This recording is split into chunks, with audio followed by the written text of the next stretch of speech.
Our top story today, US President Donald Trump and Russian President Vladimir Putin will not attend today's peace talks between Moscow and Kyiv, talks that were proposed by Putin himself and marking what could be the first direct negotiations in 3 years.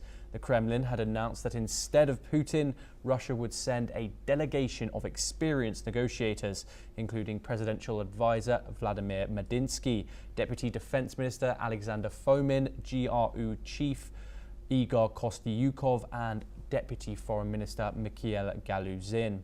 Putin had earlier called for talks in Istanbul without any preconditions, but never confirmed his own attendance. Ukrainian President Volodymyr Zelensky, who had said he would only join if Putin was there, is now headed to Turkey. Trump, who had been considering attending, will also not be present, according to a US official speaking after Russia's delegation was announced. Trump has been pushing for a 30-day ceasefire between the two warring sides. Additionally, the delegation representing the US in Turkey includes Secretary of State Marco Rubio and envoys Steve Witkoff and Keith Kellogg. The last direct talks between Russia and Ukraine took place in Istanbul in March of 2022, a month after the war was started. Ahead of the talks, Rubio also met Ukraine's Foreign Minister Sybiha on the sidelines of the NATO Foreign Ministers meeting. Meanwhile, a Russian missile strike on an industrial site near Sumy in northeastern Ukraine has killed 3 people, according to the regional governor. The region, which borders Russia's Kursk region, has seen repeated attacks, including a Palm Sunday strike last month, which left 35 dead. We move on now. US President Donald Trump has wrapped up his landmark state visit to Qatar with a flurry of deals and a strong diplomatic signal. During his stay, Trump and Qatar's Emir Sheikh Tamim bin Hamad Al Thani signed several defense agreements and a massive aviation deal.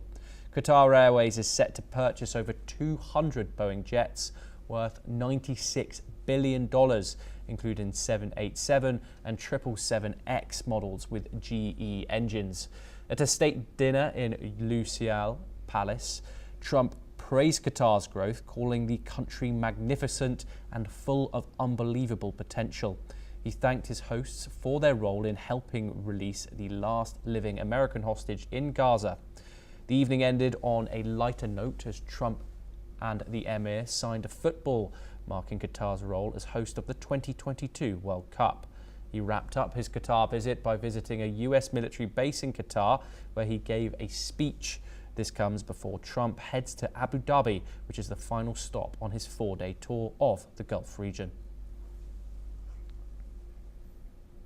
In a related development, Donald Trump's Gulf trip has focused on strengthening ties with the region, including agreements on business and defense.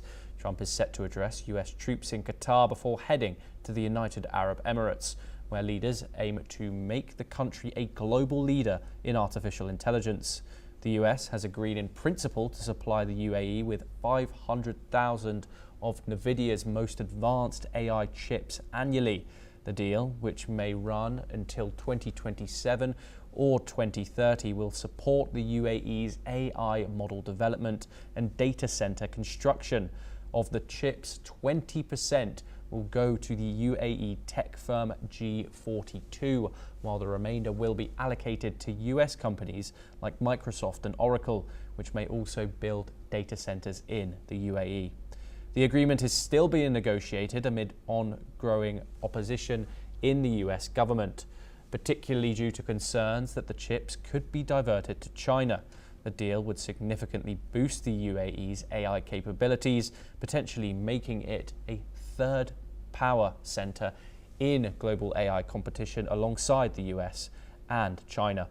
The deal also requires G42 to build a matching data center in the US for every facility built in the UAE. A